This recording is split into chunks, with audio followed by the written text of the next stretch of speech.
youngsters, welcome back.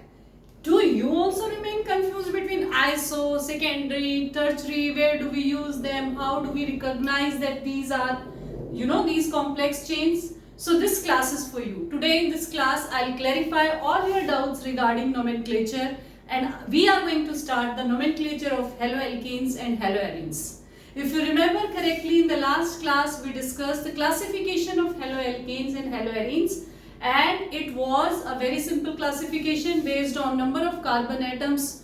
Another was the halogen atom attached to single bonded carbons, 1 degree, 2 degree, 3 degree. And then we learnt about the halogen, it was attached to sp3 hybridized carbon, which further was attached to double bonded carbon, जिसको कि हमने allylic category का नाम दिया था, अगर आपको याद हो तो।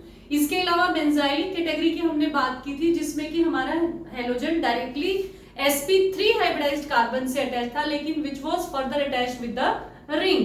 And then we discussed vinylic category. Vinylic में क्या था, डायरेक्ट डबल बॉन्डेड कार्बन से हमारा हेलोजन अटैच था। एंड एराइलिक कैटेगरी में it was directly attached to the benzene ring. I just hope कि ये चीजें आपने कल वाली क्लास देख करके पढ़ ली होंगी। साथ साथ ऑर्गेनिक करेंगे तो you will definitely be benefited. So today in this class will discuss IUPAC nomenclature. आपके जितने भी कंफ्यूजन्स हैं आज इस क्लास में दूर होने वाले हैं। वीडियो को लास्ट तक जरूर देखिएगा, आपके बहुत सारे कंफ्यूजन्स क्लियर हो जाएंगे। सो फर्स्ट थिंग इज बेटा, जब भी हम किसी भी चीज का first and foremost thing is जो हेलोएल्केन्स हैं वो बने कैसे हैं। जैसा कि हमने कल की क्लास में भी डिस्कस किया था, सिंपल हाइड्रोकार्बन्स जो होते हैं ना, जैसे मीथेन है मेरे पास, तो इसका एक H अगर हटा दिया जाए और उसकी जगह इस H को मैं रिमूव कर दूं तो ये बन जाएगा methyl group. This is your methyl group, okay. And इस मिथाइल ग्रुप की जगह अगर इसका जो एक हाइड्रोजन रिमूव किया है उसकी जगह अगर हेलोजन लगा दिया जाए तो ये बन गया हमारा हेलोएल्केन, क्लोरोमीथेन। इसका कॉमन नेम क्या है, क्लोरोमीथेन, ओके। उसके बाद इसी तरह से अगर C2H6 है, इसका एक H हटा दीजिए, एक H हटा दिया, इसकी जगह X लगा दो तो ये हो गया आपका क्लोरोईथेन। तो इस तरह से हम हेलोजेंस को, एक आपका जो हाइड्रोजन है उसको हटा करके जब उसकी जगह हम हेलोजन, कोई भी हो सकता है वो, क्लोरो, फ्लोरो, ब्रोमो, आयोडीन, कोई भी हेलोजन उसकी जगह यूज कर सकते हैं। And that will be classified in the category of haloalkanes. अगर रिंग के साथ लगा देंगे, जैसे रिंग है हमारी C6H6 और इसका एक हाइड्रोजन हटा दीजिए, ये बन जाएगा C6H5, इस पे X लगा दीजिए तो C6H5X, ये बन गया आपका हेलोएरीन। आज हम डिटेल में पढ़ेंगे कि क्या क्या रूल्स हैं नोमेनक्लेचर के। आई जस्ट होप कि आपके बहुत सारे डाउट्स क्लियर होंगे। छोटी छोटी चीजें जो हमेशा बच्चों को कंफ्यूज करती रहती हैं उनको मैं क्लैरिफाई करूंगी आज की क्लास में, तो बने रहिए आप। सबसे पहले बेटा, कोई भी कंपाउंड जब आपको दिया जाता है तो उसकी नोमेनक्लेचर का एक सिस्टम होता है। सिस्टम क्या होता है, 2 degree prefix, 1 degree prefix, word root, 1 degree suffix, 2 degree suffix. अगर आप इस सीक्वेंस को याद रखते हैं तो you will never be at a loss during the writing the names of IUPAC names of organic compound. अब 2 डिग्री प्रीफिक्स में जनरली इट इज ऑलवेज आपके होते हैं substituents, we call them as substituents. ये फंक्शनल ग्रुप कंसीडर नहीं किए जाते हैं, दीज आर सब्स्टिट्यूएंट्स। जैसे हेलोजन सारे के सारे सब्स्टिट्यूएंट्स का काम करते हैं, chloro, fluoro, bromo, nitro group, halogen group, R group आपका जो मिथाइल है, इथाइल है, प्रोपाइल है, all these are considered as substituents. Then OR alkoxy, C6H5 phenyl group, then OC6H5 phenoxy group. ये ग्रुप्स जो है these are substituents, they are not considered functional groups by IUPAC। Then cyclo वाले आपके अभी फिलहाल नहीं है, अदरवाइज नंबर 2 पे फिर आप क्या यूज करेंगे, जब जैसे पूरी सीक्वेंस में जब नाम लिखते हैं तब फिर साइक्लो लिखेंगे। Then number of carbon atoms present in the main chain, जो पेरेंट चेन जिसको आप बना रहे हैं उसमें कितने कार्बन एटम्स प्रेजेंट है। उसके बाद 1 डिग्री सफिक्स पे आपका आ जाएगा, अगर सिंगल बॉन्ड है तो एन, डबल बॉन्ड है तो इन, एंड ट्रिपल बॉन्ड है तो yne, and then in the last you will use functional group. Functional groups में क्या क्या हो सकते हैं बेटा आपके? फंक्शनल ग्रुप में आपको पता है अल्कोहल हो सकता है, एल्डिहाइड हो सकता है, कार्बोक्सिलिक एसिड हो सकता है, कोई भी हो सकता है, ये फंक्शनल ग्रुप्स होते हैं। CONH2 अमाइड कार्बोक्सिलिक एसिड के डेरिवेटिव्स जो होते हैं, ठीक है। तो ये जो बेसिक सी सीक्वेंस है, अगर आप इसको याद रखेंगे तो आप IUPAC, हम बहुत सारे एग्जांपल्स भी करेंगे, आप सब चीजें समझ जाएंगे। देन यू हैव, ये आप जब भी सब्स्टिट्यूएंट्स का नाम लिखेंगे या नंबरिंग करेंगे, अगर सिर्फ सब्स्टिट्यूएंट्स ही मौजूद हैं और आपको नंबरिंग करनी है तो आप हमेशा नंबरिंग में अल्फाबेटिकल ऑर्डर लेने की कोशिश करेंगे, ठीक है। उसके बाद don't include di and tri for alphabetical order. Alphabetical order के लिए हमें डाई ट्राई को इंक्लूड नहीं करना है। देन अगर हमारे पास रिंग है और एक ओपन चेन है, रिंग के साथ लगी हुई ओपन चेन है, जैसे मान लो मेरे पास एक रिंग है, बेंजीन रिंग है और एक कार्बन की चेन है सिंपल। अगर इस चेन के साथ कोई फंक्शनल ग्रुप लगा हुआ है, चाहे इन दोनों में से जिसके पास भी, पहले तो आप वो फंक्शनल ग्रुप देखिए, अगर किसी के साथ भी लगा हुआ है तो वो पेरेंट मानी जाएगी। सपोज करो यहां पर एक फंक्शनल ग्रुप लगा हुआ है OH, तो ये जो है साइड में आ जाएगी रिंग, सब्स्टिट्यूएंट बन जाएगी रिंग और ये मेन चेन हो जाएगी। This will be your main chain, this will be your main chain. तो ठीक है ना। अब इसको आप जब सब्स्टिट्यूएंट में लेंगे तो आप इसको क्या बोलेंगे? फिनाइल। सब्स्टिट्यूएंट है, फंक्शनल ग्रुप फर्स्ट पोजीशन पे जाएगा, 1 2 3, तो 3 फिनाइल प्रोपेन 2 ओल, प्रोपेन 2 ओल। इस तरह से आप इस कंपाउंड का नाम लिखेंगे। तो ये मैं कहना चाह रही हूं इस बात से कि रिंग और चेन अगर आपको दोनों दी हुई है तो उनमें से अगर आपकी उन दोनों में से किसी भी चीज पर फंक्शनल ग्रुप रखा है, डाई या ट्राई, डबल या ट्रिपल बॉन्ड है, या जिसमें नंबर ऑफ कार्बन एटम्स ज्यादा हैं, प्रायोरिटी बेसिस पे आप इनको ऐसे देखेंगे, फंक्शनल ग्रुप को फर्स्ट प्रायोरिटी, डबल और ट्रिपल बॉन्ड को second priority and then number of carbon atoms. उसके बाद अगर ये बहुत इंपॉर्टेंट होने वाला है आपके लिए, क्योंकि अभी थोड़ी देर में ही आपको इससे रिलेटेड कंफ्यूजन क्रिएट हो जाएगा। अगर आपके सामने डबल बॉन्ड है, साथ में हेलोजन एटम भी लगा हुआ है, तो आपको हमेशा प्रेफरेंस जो है वो डबल ट्रिपल बॉन्ड को ही देनी है। प्रायोरिटी नंबरिंग करते समय प्रायोरिटी आपको 1 2 डबल ट्रिपल बॉन्ड को ही देनी है, ठीक है। ये कुछ कंपाउंड्स हैं जो आपकी बुक में दिए हुए हैं, उसके नाम मैंने यहाँ लिखे हैं ताकि आपकी एक बार आप गो थ्रू हो जाए। देखो ये है 1 2 3 कार्बन वाला है, ब्रोमीन लगा हुआ है, कॉमन नेम इसका हो जाएगा N propyl bromide. IUPAC name हो जाएगा 1 ब्रोमो प्रोपेन, क्योंकि फर्स्ट पोजीशन पर ब्रोमीन लगा हुआ है। अब ये देखिए CH3 CHCl आइसोप्रोपाइल ब्रोमाइड, तो ये क्या हो जाएगा आपका आइसोप्रोपाइल ब्रोमाइड। इसको मैं अभी समझाती हूँ आपको आइसो का क्या मतलब है। और क्योंकि दूसरे कार्बन पर क्लोरीन लगा है तो IUPAC नेम क्या हो जाएगा 2 क्लोरोप्रोपेन। इसी तरह से आइसोब्यूटाइल क्लोराइड है, ये आइसो मैं अभी आपको बता ही देती हूँ आइसो क्या होता है। एक बार ध्यान से सुनिए बच्चों, नॉर्मल चेन क्या होती है, आइसो क्या होता है, नियो क्या होता है, सेकेंडरी क्या होता है और टर्चरी क्या होता है, ये सारे कॉन्सेप्ट्स आज आप क्लियर करके यहां से जाएंगे। देखो आपकी आइसो की पहचान ये है, आइसो जब भी होगा तो जो फर्स्ट जो भी कार्बन है उसके साथ 2 मिथाइल ग्रुप लगे होंगे, ऐसे ऐसे, this is your iso group. अब यहां पर देखो, ध्यान से देखो, सबसे पहले सपोज करो मेरे को प्रोपेन वाला लेना है, यानी 3 कार्बन वाला है, तो ये देखो ये आपका एक CH3 एक CH3 और मुझे यहां पर लगाना है X, तो ये आपका आइसो है। दिस ये स्टार्टिंग में जब आपको ये वाला ग्रुप दिखता है ना, इसको ही आमतौर पर हम आइसो लेते हैं, तो ये आपका आइसोप्रोपाइल है, क्योंकि इसमें ये वाली पहचान कर लीजिए आप आइसो के लिए, स्टार्टिंग में ही जो कार्बन है उसके साथ 2 मिथाइल ग्रुप्स लगे होंगे, तो उसको हम आइसो बोलते हैं। अब टोटल क्योंकि इसमें 3 कार्बन है तो ये बन गया आइसोप्रोपाइल। ये चीजें बच्चों को बहुत कंफ्यूज करती हैं, क्योंकि इसमें टोटल 3 है इसलिए आइसोप्रोपाइल। अब मुझे अगर आइसोब्यूटाइल बनाना है तो देखो कैसे बनाऊंगी मैं, CH3 होल ट्वाइस C, ठीक है, एंड देन अगेन C, इसके साथ आपका X लगा होगा, कोई इश्यू नहीं है। अब इसको खोल लीजिए थोड़ा ताकि चीजें क्लियर हो जाएं।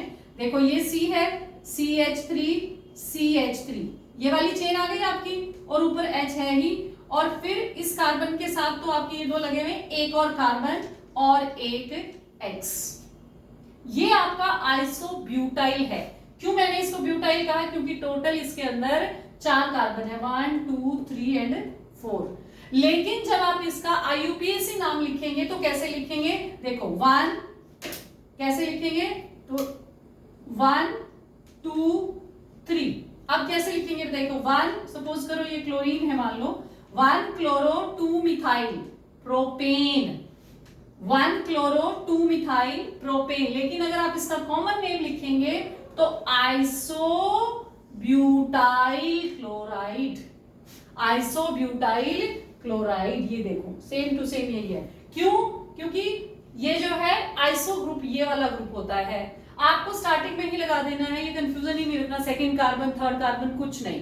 अगर ब्यूटाइल है टोटल 4 बनाने हैं और शुरू में जो एक कार्बन के साथ 2 मिथाइल ग्रुप दिखाने हैं। अगर प्रोपाइल है टोटल 3 बनाने हैं और उस एक सेंटर कार्बन के साथ 2 मिथाइल ग्रुप्स दिखाने हैं। तो इस तरह से आप आइसो की पहचान कर सकते हैं। अब इसमें देखो, एक तो आइसो हो गया और एक होता है नॉर्मल चेन। नॉर्मल चेन में क्या होता है बेटा?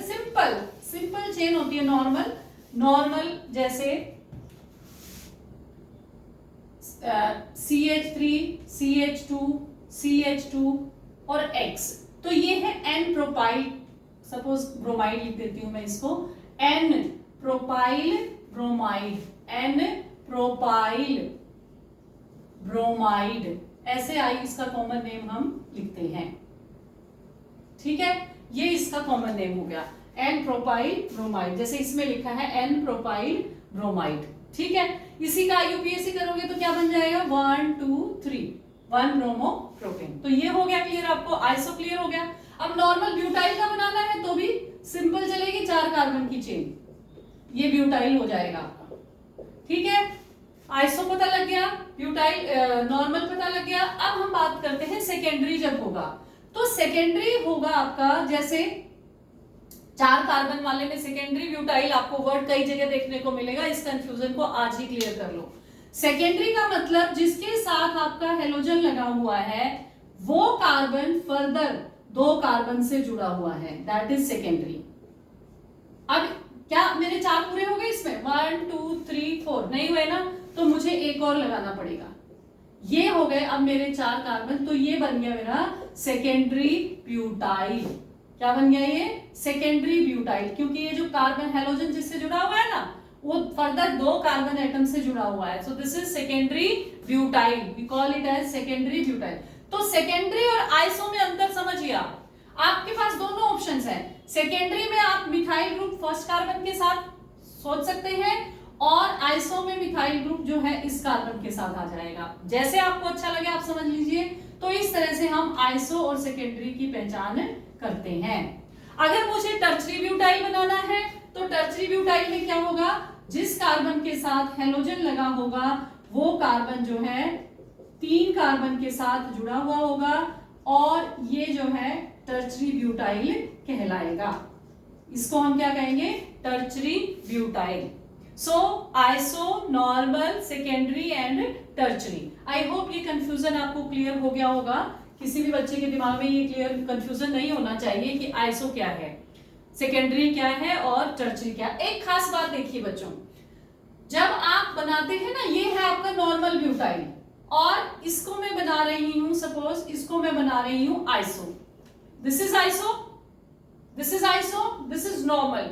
आइसो और नॉर्मल दोनों ही प्राइमरी होते हैं, 1 डिग्री होते हैं। ब्यूटाइल के केस में ना आइसो और नॉर्मल ब्यूटाइल दोनों में प्राइमरी हेलोजन होता है, this is primary alkyl line.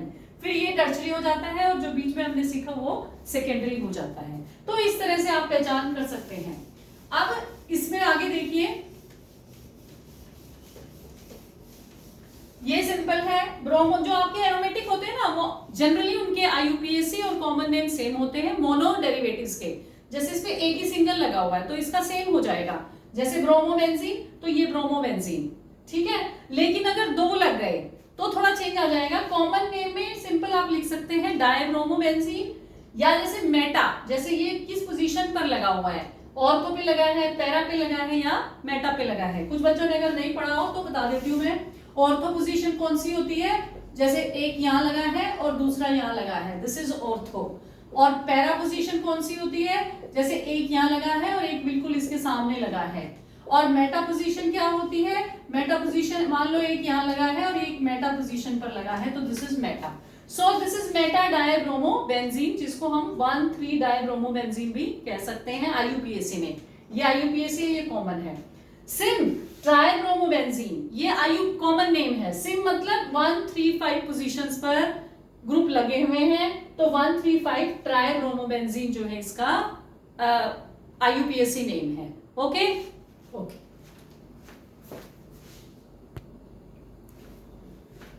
तो एक बार ये रिवाइज कर लेते हैं। आपके एनसीईआरटी की बुक में ये टेबल दी हुई है, इसमें बच्चों को बहुत कंफ्यूजन होते हैं। देखो दिस इज वेरी सिंपल। अब इसको हमने सेकेंडरी ब्यूटाइल क्लोराइड कहा, common name is secondary butyl chloride. क्यों कहा सेकेंडरी? बिकॉज जो हमारा हेलोजन है, अगर आप इसको खोल के लिखेंगे तो जो हेलोजन है that is attached to 2 other carbon, ये कार्बन फर्दर 2 कार्बन से जुड़ा हुआ है। So this is secondary butyl chloride, जो हमने अभी अभी सीखा। आप इसको ऐसे लिख लीजिए जैसे मैंने अभी लिख के दिखाया था, तो ये कंफ्यूजन दिमाग में नहीं रखना है, एक ही बात है, आप कैसे भी इसको लिखें। नाउ इसका IUPAC नेम क्या हो जाएगा? देखो सपोज हम इसका नाम लिखना शुरू करते हैं, यहां से नंबरिंग करते हैं 1 2 3 4, तो 2 क्लोरो ब्यूटेन, इसका नाम क्या हो जाएगा? 2 chloro butane. Okay this is simple. उसके बाद ये है नियोपेंटाइल ब्रोमाइड। अभी नियो क्या होता है? जो 5 कार्बन जब होते हैं ना बेटा, और एक कार्बन पूरी तरह से ये वाला ग्रुप इसके साथ तीनों टर्चरी होता है, and then 1 more carbon, then Br group इसके साथ अटैच है, इसको नियो ग्रुप बोलते हैं, इसको नियो बोलते हैं। तो दिस इज नियोपेंटाइल ब्रोमाइड। अब इसका IUPAC नेम लिखेंगे तो कैसे लिखेंगे? सबसे पहले लॉन्गेस्ट चेन सेलेक्ट करो, 1 2 3, this is longest. Now 1 bromo, alphabetically दोनों सब्स्टिट्यूएंट्स हैं, तो हमें क्या लेना है? अल्फाबेटिकली ब्रोमीन पहले आता है, तो हम लिखेंगे 1 ब्रोमो। 2 2 डाइमिथाइल, 2 2 डाइमिथाइल, 2 2 डाइमिथाइल और प्रोपेन। ठीक है, सो ये इसका नाम हो जाएगा 1 ब्रोमो 2 2 डाइमिथाइल प्रोपेन। ये क्या है आपका? Vinyl chloride, chloroethene. इसका IUPAC क्या हो जाएगा? क्लोरोईथीन। ईथीन क्यों? क्योंकि डबल बॉन्ड है। इसका क्या नाम हो जाएगा? एलाइलिक क्लोराइड का 1 2 3 ऐसे करेंगे तो क्लोरो प्रोप 2 ईन, क्लोरो प्रोप 2 ईन, इस तरह से हम इनके नाम लिखते हैं। अब यहां पर देखो, यहां पर जो है इसका नाम हो जाएगा, 2 तरह से इसका नाम हम लिख सकते हैं। आपके एनसीईआरटी की बुक देखो, इस तरह के कंपाउंड्स के लिए वैसे सिस्टम क्या होता है बच्चों, जैसे इसमें ये साइड चेन है और एक ये रिंग है। अब हमें ये देखना होता है कि किसके साथ क्या लगा हुआ है। अगर नंबर ऑफ, अगर आप इसके साथ कुछ भी लगा हुआ है, एनसीईआरटी जो फॉलो करती है वो ये कहती है कि अगर साइड चेन के साथ सब्स्टिट्यूएंट लगा है तो भी आप चेन को पेरेंट मान सकते हैं। एनसीईआरटी जगह जगह पर इस रूल को फॉलो करती है, तो इसलिए जो है एनसीईआरटी ने इसका नाम दिया क्लोरोफिनाइल मीथेन। देखो क्लोरो क्यों? क्योंकि एक क्लोरीन है, फिनाइल इसको भी सब्स्टिट्यूएंट बना दिया, तो फिनाइल, और मीथेन क्योंकि एक कार्बन है। और क्या नाम हो सकता है इसका? और इसका नाम हो सकता है क्लोरोमिथाइल बेंजीन। इस पूरे ग्रुप को हम क्लोरोमिथाइल के नाम से भी जानते हैं, क्लोरोमिथाइल बेंजीन। बेटा मैं हर बात एनसीईआरटी में लिखी हुई फॉलो करती जा रही हूं। आप ये चीजों को, बहुत बच्चों को कंफ्यूजन रहता है, इसलिए ये टेबल यहां लाई। अब ये देखिए, ये है आपका जेमिनल डाइहैलाइड। जेमिनल डाइहैलाइड का कॉमन नेम हो जाएगा methylene chloride, methylene chloride, methylene chloride. और इसका IUPAC नेम क्या होगा? डाइक्लोरोमीथेन। देखो 2 क्लोरीन लगे ना, इसको आप थोड़ा सा खोल लीजिए, डाइक्लोरोमीथेन। तो मीथेन क्यों? क्योंकि एक ही कार्बन है, तो ये बन जाएगा आपका डाइक्लोरोमीथेन। इस तरह से आप इसके IUPAC नेम लिख सकते हैं। ये है क्लोरोफॉर्म, इसका कॉमन नेम है, और IUPAC नेम क्या हो जाएगा? ट्राइक्लोरोमीथेन, क्योंकि 3 कार्बन क्लोराइड ग्रुप लगे हुए हैं। So this is going to be trichloromethane. ये ट्राइब्रोमोमीथेन, ये टेट्राक्लोरोमीथेन, इसका क्या नाम होगा? टेट्राक्लोरोमीथेन। और इसका कॉमन नेम क्या होगा? Carbon tetrachloride. इसका common name n propyl fluoride और IUPAC नेम क्या होगा? Fluoropropane. What will be the IUPAC name? फ्लोरोप्रोपेन.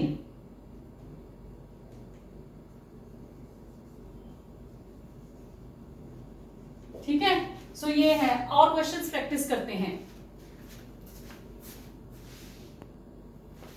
Next ये क्वेश्चंस देख लेते हैं बेटा. ये आपके एनसीईआरटी की बुक में दिए हुए हैं एंड बच्चे अक्सर इनमें कंफ्यूज हो जाते हैं. आपको देखना है कौन कौन से सब्स्टिट्यूएंट्स लगे हैं, नंबरिंग कहाँ से शुरू करनी है, मुझे किसको प्रायोरिटी देनी है.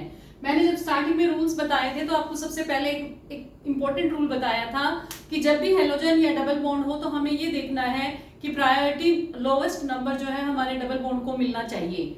ठीक है, तो इसमें इस रूल को फॉलो करते हैं. जहां पर ये जॉइंट्स होते हैं ना वहां पर कार्बन होते हैं, आपको पता ही होगा.